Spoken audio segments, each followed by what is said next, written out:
Magandang araw sa inyong lahat. Ang sulat na ito ay galing kay Janet. Mang Tomas, labis akong nag-e-enjoy sa inyong channel. Nais ko lang din ibahagi ang aking karanasan na sana ay mabigyan ng oras na inyong maisadula at mabigyan ng animation. Bagong kasal pa lamang kami ng aking asawa. Sisimulan ko ang aking kwento bago kami ikasal.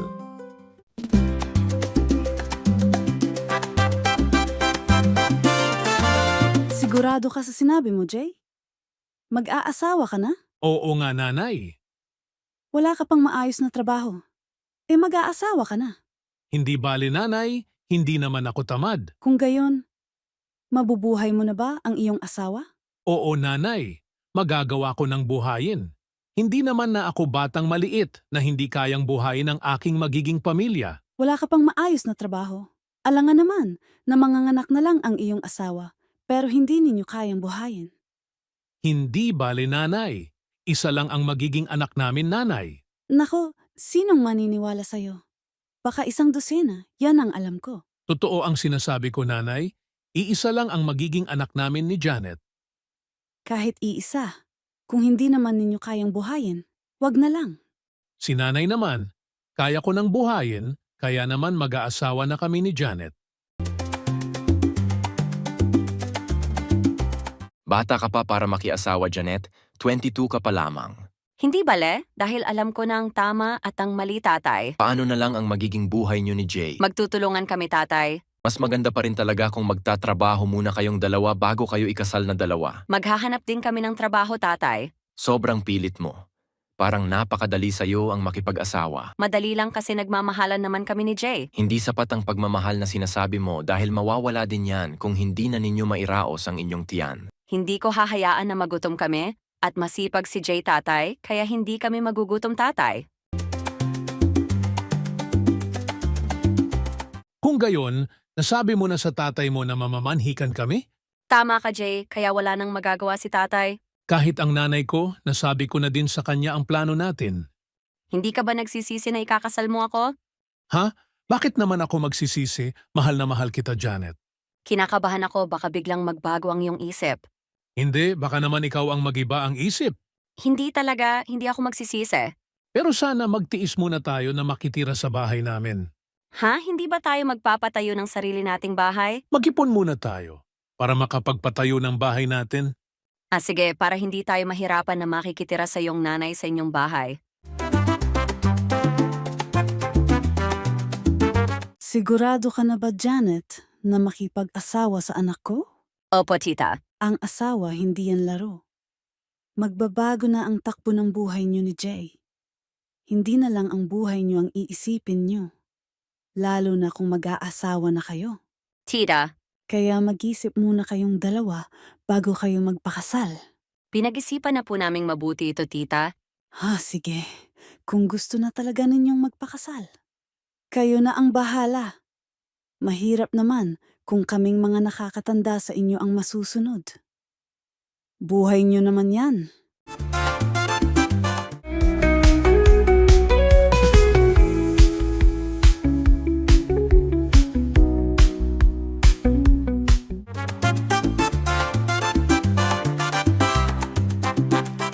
Ngayon natapos na ang inyong kasal.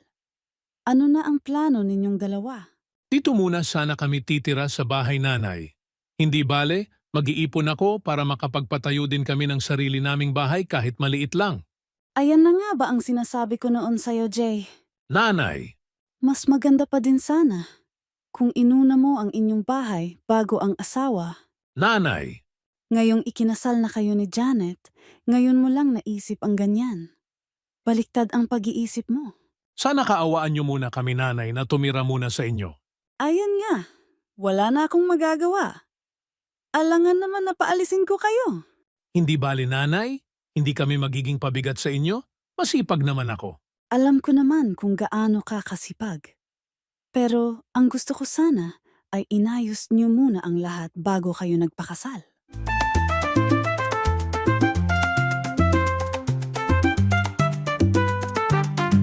Makikitira kayo sa biyanan mo?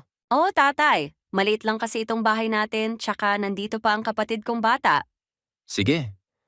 Pero magpapakabait ka sa biyanan mo. Tumulong ka sa mga gawaing bahay.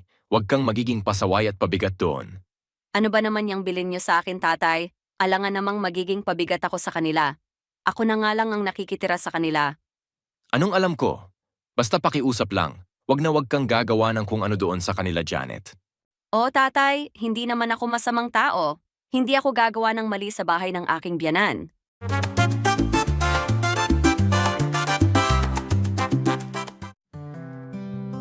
Sobrang bata pa namin ni Jay na aking asawa noong ikinasal kami Mang Thomas. Pareho lamang na 22 ang taon namin noon. Pero masipag si Jay na aking asawa, hindi nawawala ng trabaho. Pero ang biyanan ko ang sobra ang pagka-strikto. Hindi ko gusto ang ugali niya dahil sa tingin ko ay tinitignan niya lahat ng galaw ko. Iba lang nung nakatira ako sa bahay namin nila tatay dahil nagagawa ko lahat ng gusto ko.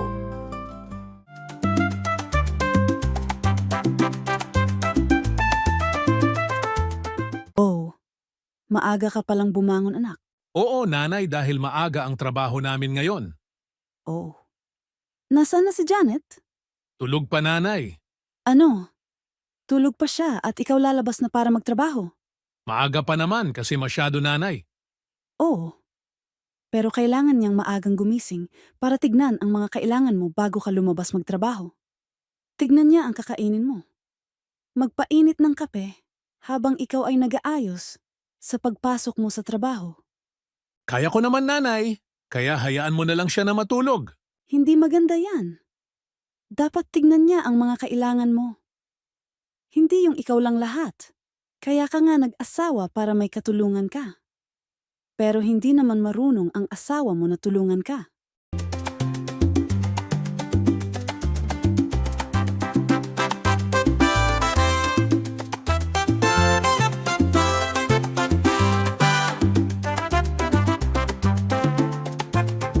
Anong oras na, Janet? 8:00 ng umaga, nanay. 8:00 ng umaga ang pagbangon mo. Maaga pa naman, nanay. Ano? Maaga sa'yo ang 8:00 na paggising, habang ang asawa mo ay umalis na para magtrabaho. Nakalaba na ako ng mga damit. Nakapaglinis na ako ng mga kaldero. Nakapaglinis na ako dito sa bahay. Marami na akong nagawang trabaho pero kababangon mo pa lang? Ganito po kasi talaga ang oras ng pagbangon ko. Palitan mo ang oras ng gising mo. Daig mo pa ang mayaman na maraming pera. Tignan mo naman ang mga gawaing bahay. Tumulong ka.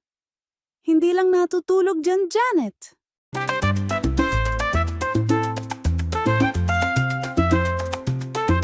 Grabe naman ang sipag ng biyanan ko. Galaw ng galaw, parang hindi napapagod.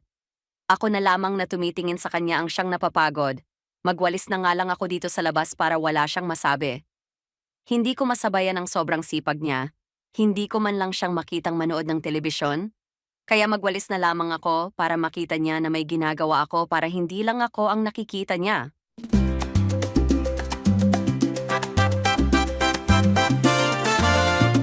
Janet, nagwalis ka sa labas, hindi ba?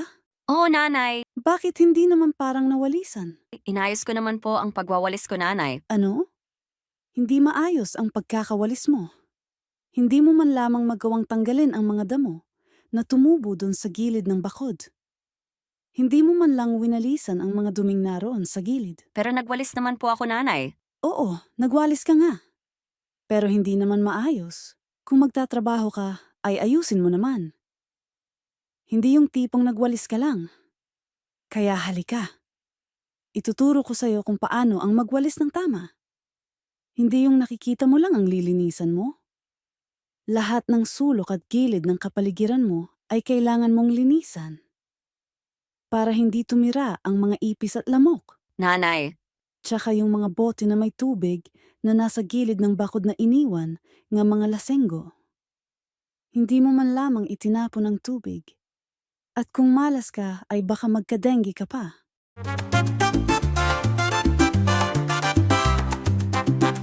Janet, tignan mo ang kapaligiran matapos nating maglinis. Napakalinis, di ba? o nanay. Ganyan ang maglinis, hindi yung kunyaring linis.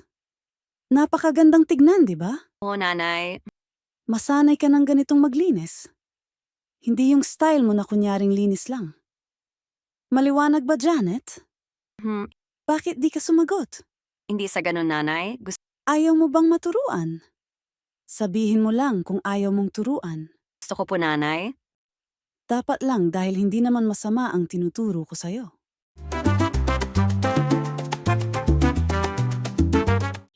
Ibilad ko na itong mga damit na nilabhan ko. Kahit na late na akong natapos, dahil sa dami ng nilabahan ko. Napakadami din kasi ng ginawa namin ni nanay. Ulitin ko na lang isampay bukas kung hindi matutuyo ngayong hapon. Isasampay mo na ba ang mga nilabahan mo, Janet? Oo, nanay. Nabanlawan ko naman na. Yang nasa batya ang pinangbanlaw mo. Oo, nanay. Natapos mo nang binanlawan yan? Napakarami pang bulayan. Nakaapat na po akong banlaw dito, nanay. Kahit pa. Parang hindi nalabahan yung mga damit kung ganyan ang pinangbanlaw mo. Napakarami pang sabon.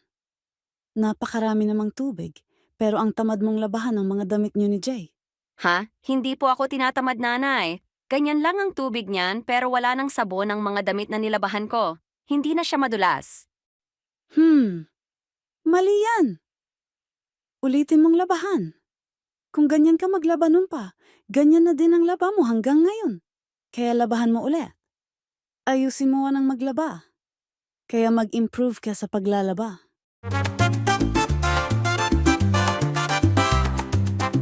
Bakit hindi ka umiimik, Janet? Simula pa noong dumating ako galing trabaho, ay di ka na nagsasalita. Bakit may nararamdaman ka ba? Wala. Bakit ganyan ang itsura mo? Hindi ka naman umiimik. Anong nangyayari sa'yo?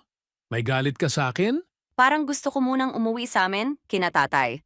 Kung gayon, bakit ganyan ang itsura mo? May kinaaway ka ba? Ang hirap tumira dito sa inyo. Perpekto masyado ang nanay mo. Napapagod ako dito sa bahay niyo, Jay. Hindi ko masabayan ang nanay mo dahil perpekto lahat ng gawain niya dito sa bahay niyo. Imbes na matuwa siya kung may natatapos akong trabaho, pero hindi naman. Lagi niyang tinitignan ng mali ko. Hindi siya napapagod na ikot ng ikot dito sa bahay at laging naghahanap ng gagawin. Parang galit siya na may nagpapahinga. Ha? Bakit? Pagpasensyahan mo na lamang si nanay. Ganyan lang siya talaga. Nasanay siyang ikot ng ikot at kung maglilinis ay gusto talaga ng perpektong gawain. Hindi niya titigilan ang paglinis hanggang malinis na sa pagtingin niya.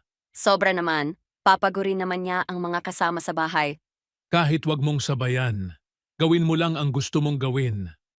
Panong hindi ko sasabayan eh. Wala naman akong gawain na gusto niya. Kaya napapagod na akong makitira dito sa bahay niyo, Jay.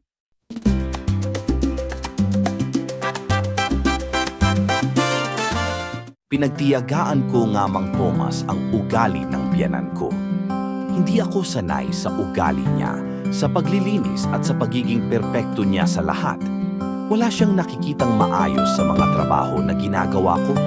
Ang hirap ng nakikitira dahil hindi talaga ako nakakapagpahinga.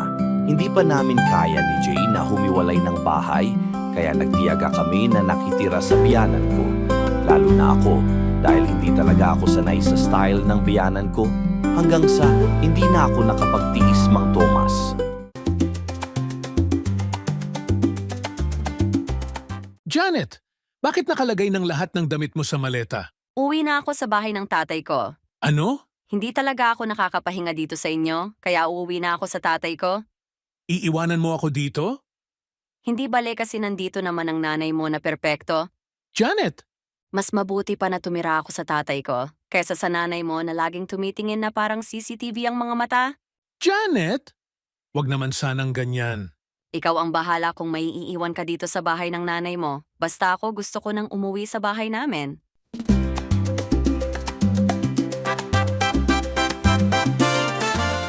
Nanay, uuwi muna kami sa bahay ng biyanan ko.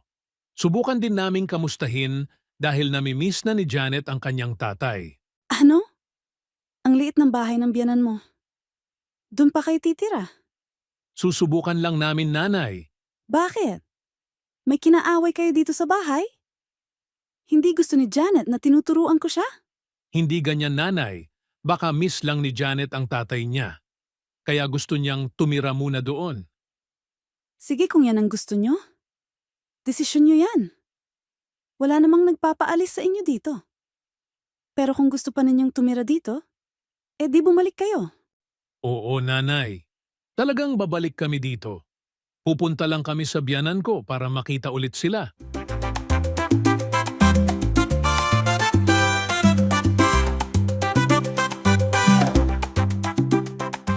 Biglaan naman ang pag-uwi niyo dito sa bahay, Janet. Dito sana muna kami, tatay. Bakit inaway mo ang biyanan mo? Hala, hindi po, tatay. Pumunta lang kami dito, inaway ko na. Anong alam ko diyan? Baka naman inaway mo siya. Hindi, tatay, gusto ko lang naman na pasyalin ka. Sige. Basta magtiis na lang tayo dito sa maliit na bahay. Hindi bale, sanay naman ako dito sa bahay, mas maganda dito para malaya akong nakakagalaw. Bakit? Hindi ka makagalaw ng mabuti sa biyanan mo? Nakakagalaw naman, tatay, pero iba lang kasi dito, tatay.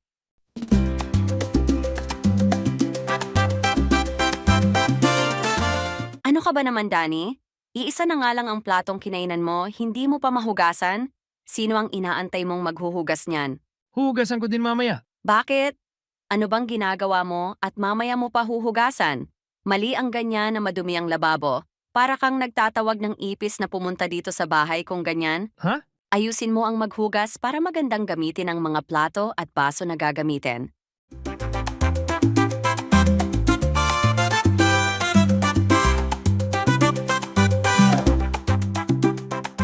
Tatay, bakit isinabit niyo na lang ang damit na sinuot niyo dito sa banyo? Hindi bale at lalabahan ko din yan, anak. Hindi po dapat, kasi ang duming tignan ng banyo pag ganyan. At itong mga buhok na nakikita nyo, dapat ay pinulot nyo na at itapon sa basurahan.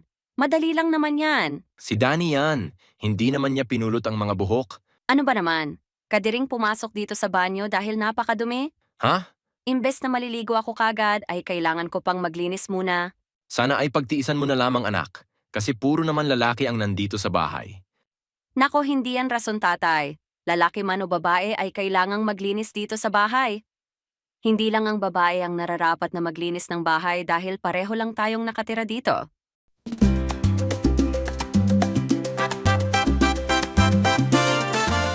Tignan nyo naman ang mga damit nyo dito, Danny. Lahat naman nga mga damit at tuwalya ninyo ay nakasabit dito. Labhan nyo kaagad para hindi naiipon. Ganyan naman lagi ang ginagawa namin, ate. Hindi magandang nakikita yan? Tignan ninyo ang mga bintana. Puro alikabok, kung malakas ang hangin na galing sa labas, pupunta din sa atin yan. Normal lang na naaalikabukan niya, ate. Oo, normal. Pero hindi normal na hinahayaan. Ate, Bakit mo ako tinitnan? paano? Hindi ka naman ganyan noon. Ha? Lahat na lang ng alikabok at dumi, tinitignan mo. Hindi ko binabantayan. Talaga namang obvious na madumi eh. Kaya kung pwede lang ayusin mo lahat ng galaw mo, lalo na at ikaw ang palaging kasama ni tatay.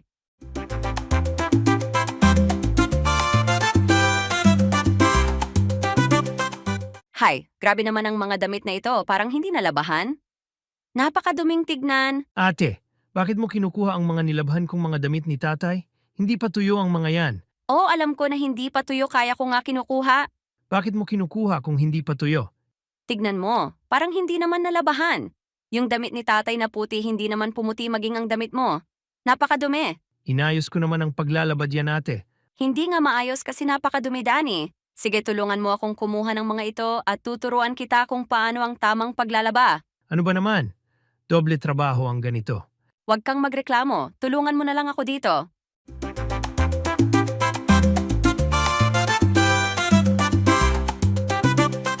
Danny, nasaan ang ate mo? Nasa labas, tatay. Nagsasampay ng mga nilabahan niya. Ano? Naglaba na naman? Kahapon lang ay naglaba siya.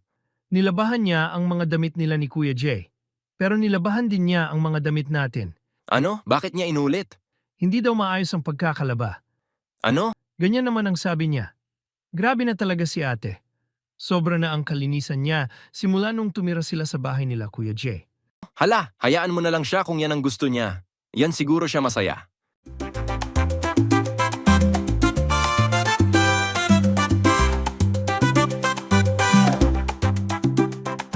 Tatay, linisin mo muna yung tsinelas nyo bago kayo pumasok. Ha? Ang linis ng sahig sa paglinis ko tapos papasok na lang kayo kaagad. Hala, sige na. Napakadumi ko ng tao na tatay niyo. Dumi na ang turing niyo sa akin dahil matanda na ako. Hala! Wala akong sinasabing ganyan, tatay. Ang sabi ko lang ay linisin niyo muna ang tsinelas niyo bago ka pumasok dito sa sala. Hindi ko sinabi na dumi kayo. Lahat na nga lang ng galaw ko ay tiningnan mo kaya napakarumi ko ng tao na tatay mo. Nako, iba na naman ang naintindihan mo, tatay. Alangan naman nalinis ako ng linis dito sa bahay. Hindi man lang kayo makisama. Sana ay magtulungan tayo para hindi lang iisa ang gumagalaw dito sa bahay. Sabihin mo nag-iba ka na simula noong tumira ka sa biyanan mo. Noon siya palagi ang nirereklamo mo. Ngayon pareho na kayo ng biyanan mo.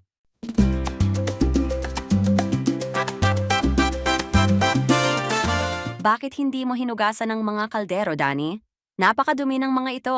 Napakaitim na nga natin. Madumi pa ang kaldero natin. Wala naman ding silbi nito ate dahil uulitin mo din lamang.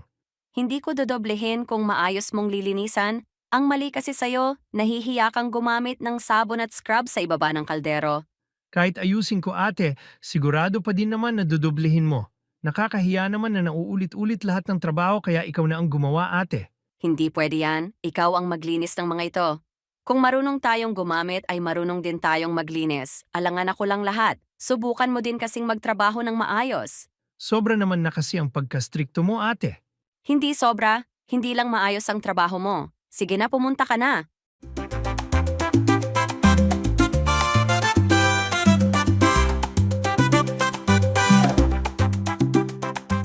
Janet, sa tingin ko ay sobra na ang strikto mo kina Danny at tatay. Natulad mo naman na si nanay, tignan mo baka magtampo sila sa'yo. Isipin mo kung ano ang naramdaman mo noong nasa bahay ka namin noong lagi kang tinuturuan ni nanay. Jay, Hindi pare-pareho ang mga tao. Merong nakakintindi sa'yo, meron din ang hindi. Kaya wag kang masyadong ganyan. Isipin mo din ang mga tao na kasama natin dito. Mabuti ang malinis, pero ituro mo sa kanila ng mabuti. Hindi yung na-o-offend yung mga kausap mo na kahit ang tatay mo o ang kapatid mo ay nasasaktan din.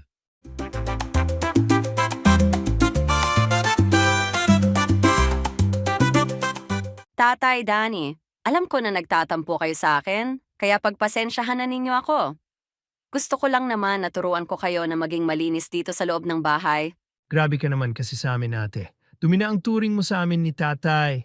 Kaya nga, nakakahiya ang pumasok dito sa bahay kung alam kong nakapaglinis ka na dito sa bahay, Janet. Nako, wag naman sanang ganyan, tatay. Nasanay lang ako sa biyanan ko na malinis lahat ng sulok. Kaya nung pumunta kami dito ay hindi lang ako sanay. Gusto ko malinis din lahat ng nakikita ko dito sa bahay, kaya pagpasensihan nyo na lang ako. O sige, para hindi ka na mahirapan. Magtulungan na lamang tayo para wala sa atin ang nahihirapan lalo na ikaw anak ko. Oo ate, kaya tulungan ka na lamang namin. Nakakahiya din kung ikaw palagi kaya susubukan din namin ni tatay na tulungan ka dahil para sa atin din naman itong lahat para sa bahay. Nako, maraming salamat, Tatay Danny. Yan lang naman ang gusto na magtulungan tayo dito sa ating bahay para gumaan lahat ng trabaho, para hindi din tayo maituturing na dumi dito sa bahay na tinitirahan natin. Basta wag nang dumi ang turing mo sa akin ha. Si tatay naman, may tampo pa. Hindi kayo dumi pero dapat ay linisan nyo muna ang iyong tsinelas bago kayo pumasok para hindi kayo magpasok ng dumi din.